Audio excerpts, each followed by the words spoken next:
नमस्कार। इस समय हमारे साथ बात करने के लिए हैं क्षेत्र के एक बहुत मजबूत स्तंभ, शिक्षा जगत के एक बड़े नाम, लखमिया की मंडिया निवासी श्री होमपाल सिंह जी, जो किसान आदर्श इंटर कॉलेज खादगुजर में प्रधानाचार्य रहे हैं। आइए इनसे बात करेंगे, इनका सफर जानेंगे और क्या इनकी सीख समाज के लिए है, इनसे पूरी बातचीत करेंगे। तो सबसे पहले तो नमस्कार जी।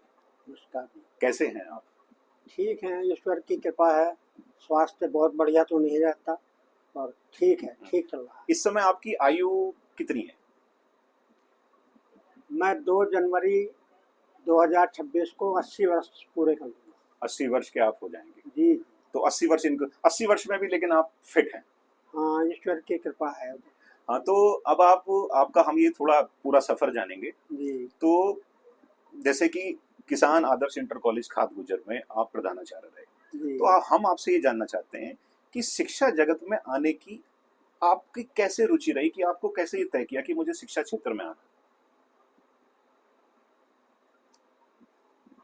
जब हाई स्कूल में पढ़ता था मैं,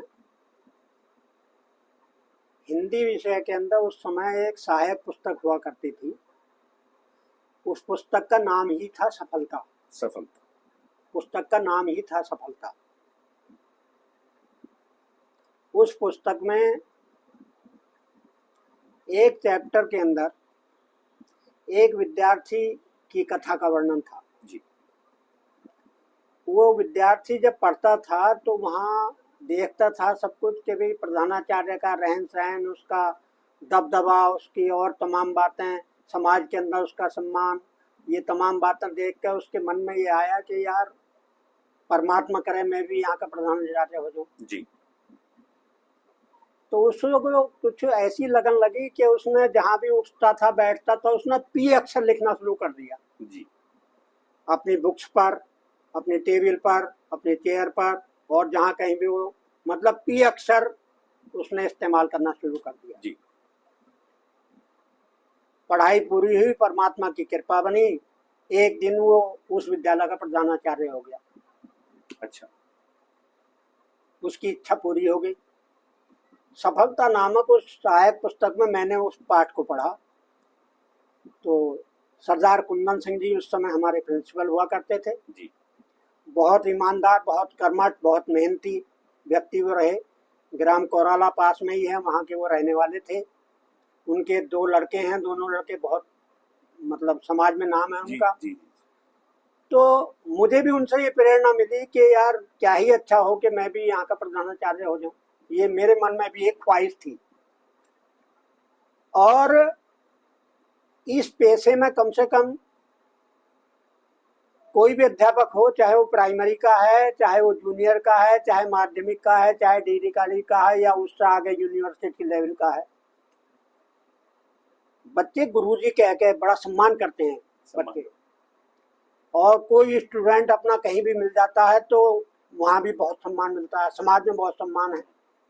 तो हालांकि इन तमाम बातों के लिए आदमी को अपनी तरफ भी देखना पड़ता है, क्योंकि ये एक ऐसा व्यवसाय है कि शिक्षक क्या खाता है, कपड़े कैसे पहनता है, कैसे लोगों के अंदर उठता बैठता है, इन तमाम बातों पर लोगों की नज़र होती है। एक आदर्श शिक्षक बनने के लिए आदमी को इन तमाम बातों को हर समय अपना मतलब ध्यान रखना पड़ता है, उसमें बांध कर रखना पड़ता है, तभी सम्मान मिल सकता है। तो इसका मतलब ये है कि आप इसी कॉलेज में पढ़े हैं और इसी में फिर टीचर बने और फिर इसी में प्रिंसिपल बने। जी जी। तो जो पहली नियुक्ति आपकी हुई, तो वो जो आप टीचर बने, तो वो आपका विषय कौन सा था? उस समय अध्यापकों का काफी अभाव हुआ करता था जी। और आमतौर पर जो प्रशिक्षित जिसे कहते हैं ट्रेंड वो शिक्षक तो मिलने बहुत मुश्किल होते थे, अनट्रेंड लोग ही रखे जाते थे। जी। ये कौन से सन की बात होगी? तो मैं जुलाई 67 में अच्छा यहाँ सरदार कुंदन सिंह जी उस समय प्रिंसिपल थे जी। उन्हीं के बुलावे पर, उन्हीं की कृपा से मैं यहाँ पर LT ग्रेड में नियुक्ति मेरी हुई जुलाई 67 में जी। 1 वर्ष मैं LT ग्रेड में रहा। उस समय ये हाई स्कूल हुआ करता था। अगले वर्ष सन 68 में ये इंटर कार्य हो गया, लेक्चरर्स की वैकेंसी निकली और मैं उस समय MA कर चुका था। तो इकोनॉमिक्स लेक्चरर के रूप में मेरी आपने इसमें नियुक्ति कॉलेज हुई। में, तो इसमें लेक्चरर के रूप में आपने कितने वर्ष तक सेवाएं दी? मैं 1 वर्ष एलटी में रहा और 31 वर्ष लेक्चरर रहा। और उसके बाद प्रधानाचार्य आप कितने वर्ष उसके रहे? बाद 9 वर्ष प्रधानाचार्य रहा। और प्रधानाचार्य के पद से आपका जो रिटायरमेंट हुआ वो कौन से सन में हुआ, वो और बता दीजिए। 30 जून 2008 को मैं 62 वर्ष की अवस्था पूरी करने के बाद सेवानिवृत्त हुआ। सेवानिवृत्त हुआ।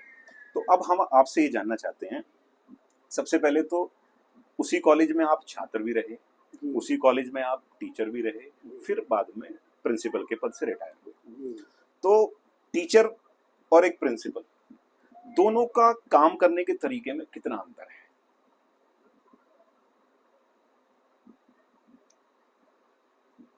काम तो दोनों का उद्देश्य है छात्रों को अच्छे नागरिक बनाना ही है,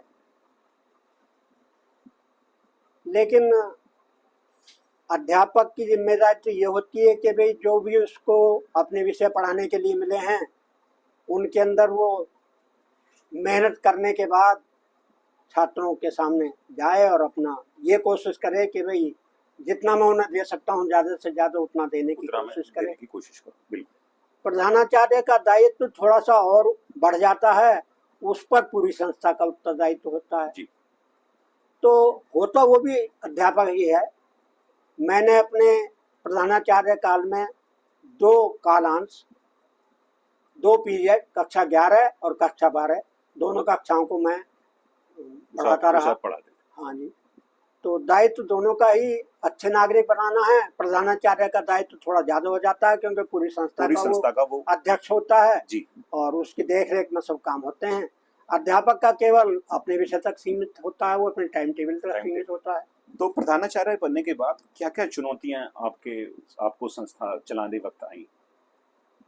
क्योंकि हमने ये बहुत जगह देखा है, टीचर्स की भी इंटरनल पॉलिटिक्स चलती है, कई बार उनके संबंध प्रधानाचार्य से ठीक नहीं होते, तो वो भी आपके सामने दिक्कतें आई या फिर कैसा रहा आपका कार्यकाल? प्रधानाचार्य का अभी मैंने जैसे कहा कि वो संस्था का अध्यक्ष होता है, उस नाते सारी व्यवस्था रखने की जिम्मेदारी उसकी होती है। वैसे तो जो समय अब चल रहा है, जो समय उस समय था, उन दोनों के अंदर बहुत बड़ा अंतर है, क्योंकि 1 जुलाई 1999 को प्रधानाचार्य का कार्यभार मुझे मिला जी। 9 साल में प्रधानाचार्य रहा। उस बात को भी आप समझ लीजिए कि 26 वर्ष हो चुके जी। तो 26 वर्ष का समय काफी समय होता है। इतने समय के अंदर समाज की तमाम बातें काफी बदल जाती। फिर भी एक तो छात्रों में व्यवस्था रखने की बहुत बड़ी जिम्मेदारी प्रधानाचार्य की होती है जी। अगर विद्यालय के अंदर अनुशासन नहीं होगा तो पढ़ाई लिखाई सही नहीं हो सकती जी। उसके लिए काफी परिश्रम मुझे करना पड़ा।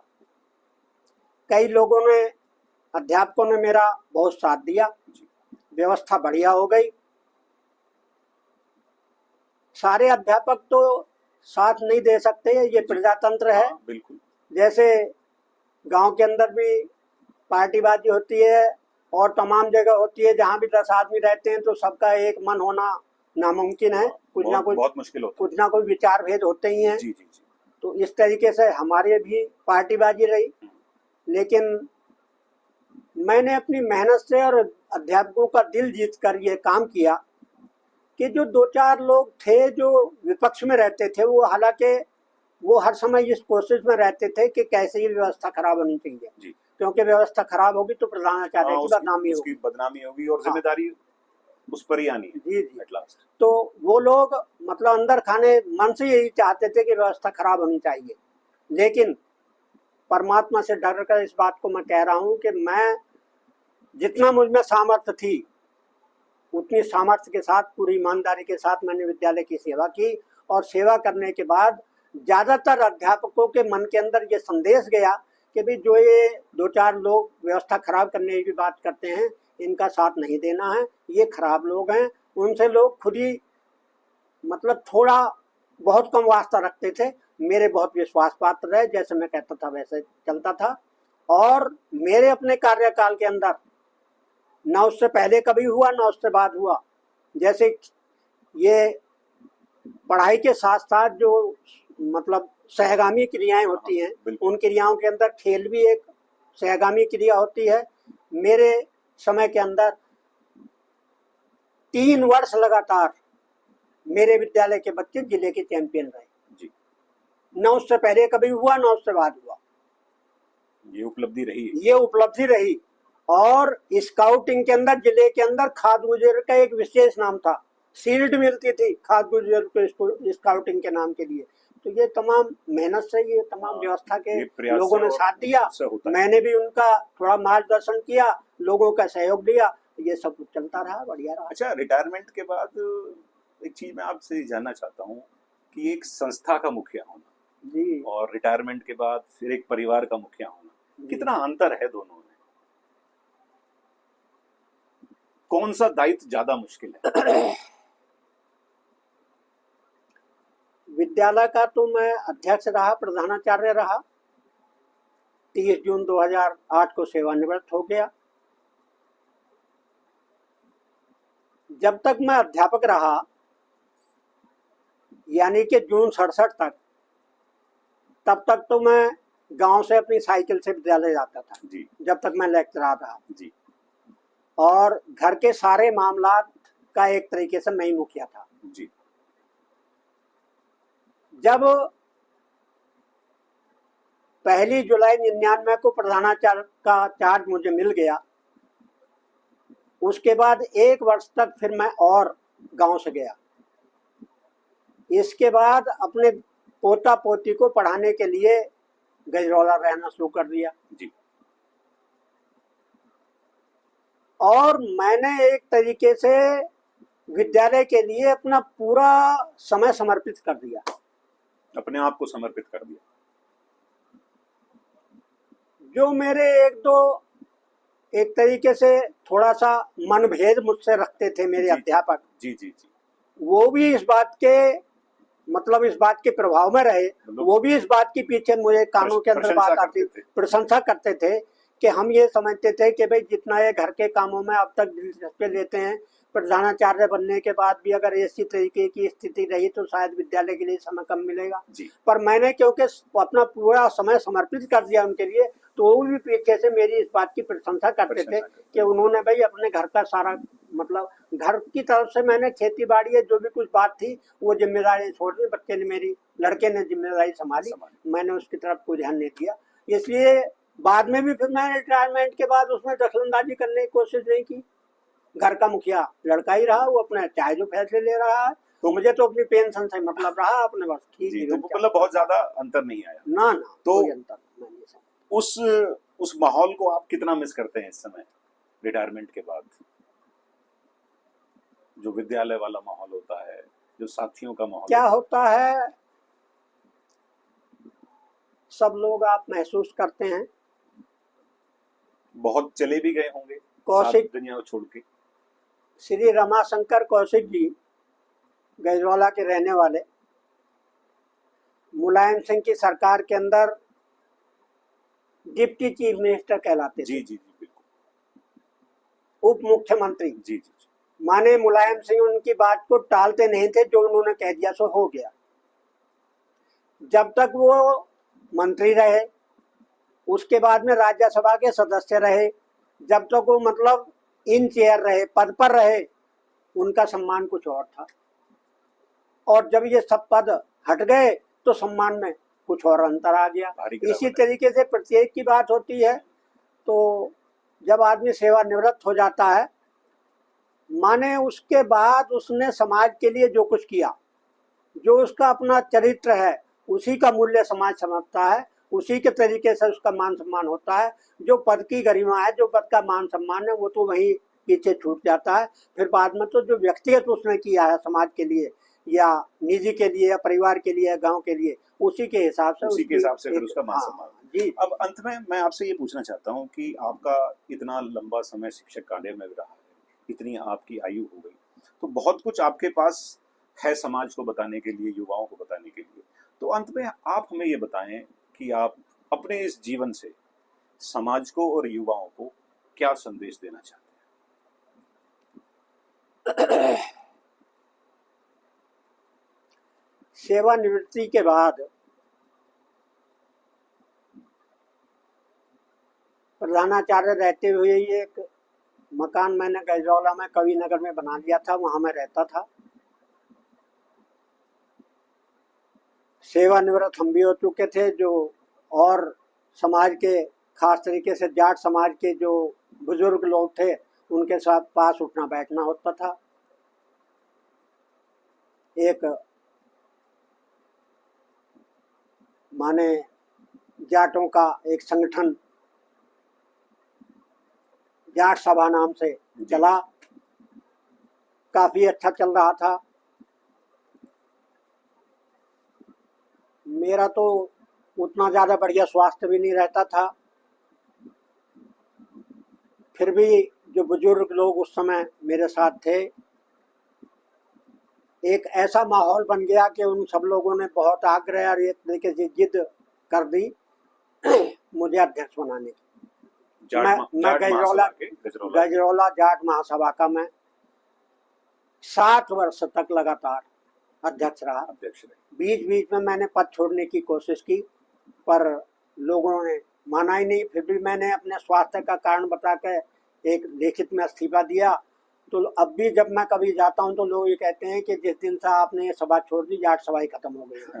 तो आपको ये इस तरीके का मतलब ये आपने नुकसान कर दिया कि कोई ऐसा कोई बड़ा काम आपको नहीं करना था, केवल आके बैठना था। और जब तक आप रहते हम तो ये चाहते थे कि आप आजीवन रहें, पर आपने छोड़ दिया। चलो कोई बात नहीं, पर जाट सभा भी समाप्त हो गई। युवाओं के लिए क्या संदेश देना चाहोगे? ये कहना चाहता हूँ, ये जाट सभा का संदर्भ भी मैंने इसीलिए उसमें दिया है कि हमारे समाज में बहुत कुरीतियां हैं, बहुत खराब बातें हैं। हमें कोशिश करनी चाहिए युवा समाज को खास तरीके से उन्हें समाप्त करने की कोशिश करनी चाहिए। और कई लोग जैसे कहते हैं किसी से नशा नहीं छूट रहा, शराब का नशा नहीं छूट रहा, किसी से और कोई मतलब ऐसी कुटेव किसी के अंदर है, वो कहते हैं कि भाई हम जैसे बीड़ी कोई पी रहा है तो वो कहता है कि बीड़ी मुझसे नहीं छूट रही। जैसे दहेज की बात आमतौर से है, मतलब हर बार उठती है। इससे मतलब हर आदमी की जबान पर होता है, हर आदमी इससे एक तरीके से पीड़ित भी है, इसकी बुराई भी करता है। पर जब लड़के की शादी होती है, मैं एक आम बात कह रहा हूँ, तो हमें बड़ा अच्छा लगता है कि भी कुछ मिलना चाहिए। लड़की की शादी होती है तो हमें ये दहेज की बात याद आती है कि भी दहेज समस्या समाप्त होनी चाहिए। कहने का मतलब है कि पर जब ये बुराई है, जब हम लड़की की शादी करने जाते हैं तो दहेज एक कुप्रथा है, बंद होना चाहिए। जी। और जब हम लड़के की शादी करते हैं तो हमें अच्छा लगता है कि हमें दहेज मिले। लेकिन ये कुप्रथा है, इसे समाप्त किया जाना चाहिए। और संकल्प एक ऐसी चीज है, संकल्प हम करें तो कोई काम मुश्किल नहीं है जी। एक आध उदाहरण संकल्प का मैं देना चाहूंगा इस संदर्भ में। कालिदास महामूर्ख कालिदास थे। पत्नी के द्वारा वो अपमानित हुए। अपमानित होने के बाद उन्होंने, जो उनकी कथा में लिखा हुआ आता है कि देवी के चरणों के अंदर उन्होंने प्रार्थना कर दी कि या तो प्राण ले लो या विद्वान बना दो जी। संकल्प कर लिया उन्होंने एक तरीके से कि मुझे विद्वान बनना ही है। पत्नी के द्वारा अपमानित होने के बाद महामूर्ख कालिदास अपने संकल्प के बल पर महाकवि कालिदास हुए।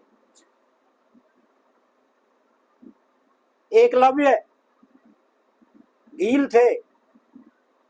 उस समय की व्यवस्था के अनुसार छोटी जाति थी भील, उनको पढ़ने लिखने का अधिकार नहीं था। गुरु द्रोण ने इसी संदर्भ में उन्हें शिष्य बनाने से इनकार कर दिया था। पर उनके मन में एक संकल्प था कि मुझे महान धनुर्धारी बनना है, और उसने अपने संकल्प के बल पर उसको सिद्ध कर दिया। वो महान धनुर्धारी बने। पांडव, गुरु द्रोण और उनके शिष्य पांडव उनके चमत्कार को देखकर, उनके कारनामे को देखकर चकित हो गए। और एक तरीके से गुरु द्रोण ने तो, जो अध्यापकों की एक परंपरा है कि दयालु होता है, परोपकारी होता है, सहृदय होता है, इस तमाम बात को मतलब उन्होंने एक तरीके से समझ लीजिए कि अपने को श्रेष्ठ सिद्ध करने के लिए उनका अंगूठा ले लिया जी।